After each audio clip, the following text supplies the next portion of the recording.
Madam నమస్తే అండి. నమస్తే మా. జనరల్‌గా వాకింగ్ అని చెప్తూ ఉంటారు. వాకింగ్ చేస్తే అనారోగ్య సమస్యలు తగ్గిపోతాయని. అయితే మీరు ప్రత్యేకమైన వాకింగ్ అని చెప్పారు. దానివల్ల ఏంటంటే చాలా ఎక్కువగా ఎఫెక్ట్ అనేది ఉంటుందని చెప్తున్నారు. అసలు ఆ వాకింగ్ అంటే ఏంటి? ప్రత్యేకమైన వాకింగ్ దానివల్ల మనకు కలిగే ఆరోగ్య లాభాలంటే ఏంటి? ప్రత్యేకమైన వాకింగ్ అంటే రివర్స్ వాకింగ్. ఓహ్! మనం మామూలుగా అయితే ఇలా నడుచుకుంటూ వెళ్తాం. హ్మ్. ఫాస్ట్‌గా నడుస్తాం, స్లోగా నడుస్తాము. ఆహ్, ఇలా ముందుకెళ్తూనే ఉంటాం. బాడీకి వెనక్కి వెళ్ళే అలవాటు ఉండదు. హ్మ్. కాబట్టి మనం ఏం చేయాలంటే రోజు చేసే వాకింగ్ అంటే కొంతమంది హాఫ్ అన్ అవర్ చేస్తారు, 45 మినిట్స్ చేస్తారు. హ్మ్. కొంతమంది 1 అవర్ చేస్తారు వాకింగ్. ఎప్పుడు చేసినా అందులో ఒక 5, 10 మినిట్స్ మీరు రివర్స్ వాకింగ్ చేస్తే హ్మ్. ముఖ్యంగా బాడీలో స్పిన్ వైబ్రేషన్ అనేది హ్మ్. మీరు అబ్జర్వ్ చేయొచ్చు. అట్లా రివర్స్ వెనక్కి నడిచి ఒక 5, 10 నిమిషాలు నడవగానే, 5 నిమిషాలు నడవగానే హ్మ్. మరి మీరు ఇట్లా ఆగినప్పుడు మీకు తెలుస్తది. ఆ సర్క్యులేషన్ అనేది ఇలా స్పిన్‌లో ఉంటదన్నమాట. ఓకే. స్పిన్ సర్క్యులేషన్ అనేది తెలుస్తది. దానివల్ల ఏంటి అంటే ముఖ్యంగా మనకి మోకాళ్ళ నొప్పులకి చాలా మంచిది రివర్స్ వాకింగ్. హ్మ్. ఇంకా ఏంటంటే బ్రెయిన్‌కి చాలా మంచిది. బ్యాలెన్సింగ్ చేసుకుంటది. చాలామందికి పార్కిన్సన్ ఉన్నవాళ్ళు, తర్వాత అల్జైమర్స్ ఉన్నవాళ్ళు, నిద్ర పట్టని వాళ్ళు, మోకాళ్ళ నొప్పులు ఉన్నవాళ్ళు, పెయిన్స్ ఉన్నవాళ్ళు, వీళ్ళందరికీ కూడా చిన్నపిల్లలు కూడా చాలా కొంతమంది పిల్లలు ఎంత చదివినా గుర్తుండట్లేదు అని అంటారు. కొంతమంది పిల్లలు ఫోకస్ చేయట్లేదు, అసలు కాన్సన్ట్రేషన్ లేదు అని చెప్తూ ఉంటారు. వీళ్ళందరూ కూడా అలాగే పెద్దవాళ్ళు కూడా ఇలా రివర్స్ వెనక్కి నడవగలిగితే మీకు రోజు 5, 10 నిమిషాలు మీకే తెలుస్తుంది. అది నడిచిన తర్వాత అలా కళ్ళు మూసుకుని కొంచెం సేపు అలా నుంచున్నా, కొంచెం సేపు కూర్చున్నారు అంటే ఆ లోపల స్పిన్ వైబ్రేషన్ అనేది మీరు అబ్జర్వ్ ఓకే. చేయగలుగుతారు. జనరల్‌గా వాక్ చేస్తూనే ఆ వాకింగ్‌లో ఒక 5 మినిట్స్ ఇలా చేయాలి. రివర్స్ వాకింగ్ అనేది. రివర్స్ వాకింగ్ అని హ్మ్. చేయాలి. ఈ హ్మ్. రివర్స్ వాకింగ్ చేసిన తర్వాత ఇమీడియట్‌గా నడవడం వేరే చేయడం కాకుండా అయిన తర్వాత ఒక 5, 10 నిమిషాలు, ఒక 5 నిమిషాలు కూర్చోవాలి. హ్మ్. కళ్ళు మూసుకొని కూర్చోవడమో లేకపోతే నిలబడడమో అట్లా కళ్ళు మూసుకుని ఉంటే మనకి ఆ లోపల ఏం జరుగుతుంది అనేది మనకి అర్థమవుతుంది. హ్మ్. తర్వాత ఖచ్చితంగా ఒక 5 నిమిషాలు రిలాక్స్ అయిన తర్వాతే మళ్ళీ నార్మల్ వాకింగ్ కానీ లేదా నార్మల్ ఏదైనా ఎక్సర్సైజ్ కానీ ఏదైనా చెయ్యాలి. హ్మ్. ఇమీడియట్‌గా వాక్ చేసేసి మళ్ళీ ఇమీడియట్‌గా ముందుకు నడవడం అట్లాంటివి చేయొద్దు. హ్మ్. 10 నిమిషాలు మీరు ఇలా వెనక్కి నడిచారు అనంటే ఖచ్చితంగా ఒక 5 నిమిషాలు మీరు ఆగాలి, హ్మ్. కూర్చోవాలి. మళ్ళీ నార్మల్ వచ్చిన తర్వాత సర్క్యులేషన్ అప్పుడే మీరు మళ్ళీ మిగతా యాక్టివిటీస్‌లోకి వెళ్ళాలి. ఓకే. సో, నడిచేటప్పుడు కూడా ఫస్ట్ నడిచేటప్పుడు మీరు స్పీడ్‌గా నడవద్దు. హ్మ్. మెల్లగా నడవండి. ఒకసారి మీరు వెనక్కి చూసుకొని ఎలా ఉంది అనేది మెల్లగా నడవండి. మీరు కొన్ని 2, 3 రోజులు అలా మెల్లగా నడవడం అలవాటు అయిన తర్వాత వెనక్కి నడవడం కూడా ఫాస్ట్‌గా ముందుకు ఎలా నడుస్తున్నారో వెనక్కి కూడా అలాగే నడవగలుగుతారు హ్మ్. ప్రతి ఒక్కళ్ళు కూడా. కానీ కొంచెం అలవాటు కావాలి. జాగ్రత్తగా నడవాలి.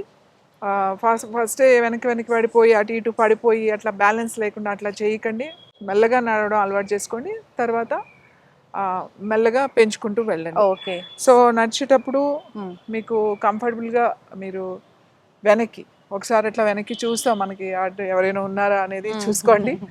చూసిన తర్వాత మెల్లగా వెనక్కి మాట ఇట్లా ఒక్కొక్క స్టెప్ వేసి ఇట్లా వెనక్కి వెళ్ళడం మాట.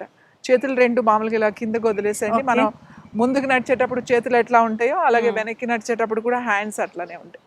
ఇలా మూవ్ చేయడం. సో, ఇలా ఓకే. ఇక్కడ నడిచింది. హ్మ్. సో, నార్మల్ వాకింగ్ కన్నా దీనికి ఏంటి డిఫరెన్స్? అంటే వెనక్కి నడవడం ఒకటేనా? ఇంకా ఏంటి? అంతే అండి. ఆ! వెనక్కి నడవడమే. ఆ! మామూలుగా అయితే ముందుకు నడుస్తూ ఉంటాం ఆ! కదా! దీంట్లో వెనక్కి నడుస్తామట.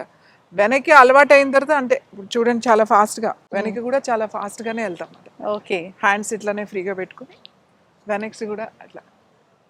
ఒకసారి చూసుకోవాలి. అవును. హ్మ్. సో, ఇలా వాక్ చేశాక కాసేపనేది మనము ఆగాలి. కూర్చోవాలి. హ్మ్. కంపల్సరీగా ఇలా మీరు ఒక 10 నిమిషాలు చేశారనుకోండి, హ్మ్. 10 నిమిషాలు కొంతసేపు ఎక్కడైనా కూర్చోవాలి. హ్మ్. కూర్చొని కళ్ళు మూసుకొని ఆ వైబ్రేషన్ ఉంటుందన్నమాట. హ్మ్. అదంతా అయిపోయిన తర్వాత అప్పుడు మెల్లగా హ్మ్. మీరు నెక్స్ట్ ఏం చేసుకోవచ్చు, లేకపోతే నెక్స్ట్ వెళ్ళిపోవచ్చు అట్లా హ్మ్. చాలా చేయాలి. ఎఫెక్టివ్‌గా పనిచేస్తుందన్నమాట. చాలా ఎఫెక్టివ్‌గా ఉంటుంది. మీరు యెస్. కొంచెం సేపు నడిచిన తర్వాత చూస్తే మీకు ఆ డిఫరెన్స్ తెలుస్తది మీకు హ్మ్. నడిచింది కూడా. ఓకే. ఎప్పుడైనా కానీ వాకింగ్ అనేది జనరల్ వాకింగ్ అనేది మనం ఎన్ని మినిట్స్ చేయాలంటారు? జనరల్ వాకింగ్ అనేది ఒక హ్మ్. ఎక్కువ అంటే 45 మినిట్స్ అండి. హ్మ్. 45 మినిట్స్ ఈస్ ద బెస్ట్ వాకింగ్‌కి హ్మ్. ఏదైనా సరే.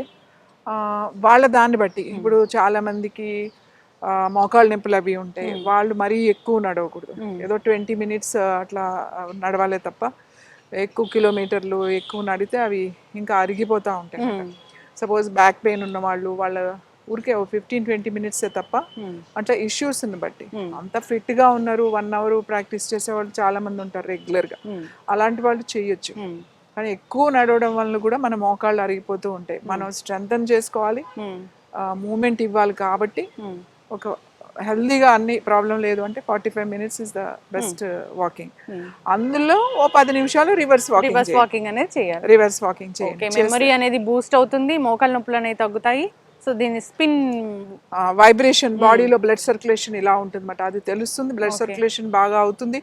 తర్వాత ఈ పార్కిన్సన్, తర్వాత అల్జైమర్స్ ఉన్న వాళ్ళు, మెమరీ తక్కువ ఉన్న వాళ్ళకి అన్నిటికీ కూడా ఈ రివర్స్ వాకింగ్ అనేది చాలా బాగా పనిచేస్తుంది. బీపీ అనేది కూడా కంట్రోల్లో ఉంటుంది. అన్ని కంట్రోల్లో ఉంటాయి, అన్ని కంట్రోల్లోకి వస్తాయి. ముందు ఎలా నడుస్తున్నారో అలాగే వెనక్కి కూడా నడవడం మొదలు పెడితే ఇంకా నడక ఎంత మంచిదని చెప్తారో అంతకన్నా ఎక్కువ రేట్లు మన వెనక్కి నడక కూడా అంతకన్నా ఎక్కువ మంచిది. ఖచ్చితంగా మ్యామ్. సో చాలా చక్కటి ఇన్ఫర్మేషన్ అండి. సో వాకింగ్ అనేది రివర్స్ వాక్ చేయాలి. వాక్ చేస్తూనే సో ఒక 5-10 మినిట్స్ ఇలా రివర్స్ వాక్ చేస్తే కనుక ఇప్పుడు చెప్పిన అనారోగ్య సమస్యలు అనేవి చాలా ఈజీగా తగ్గిపోతాయి. చక్కటి ఇన్ఫర్మేషన్ అండి. అందరూ కూడా ప్రాక్టీస్ చేయాలని కోరుకుందాం. ధన్యవాదాలు.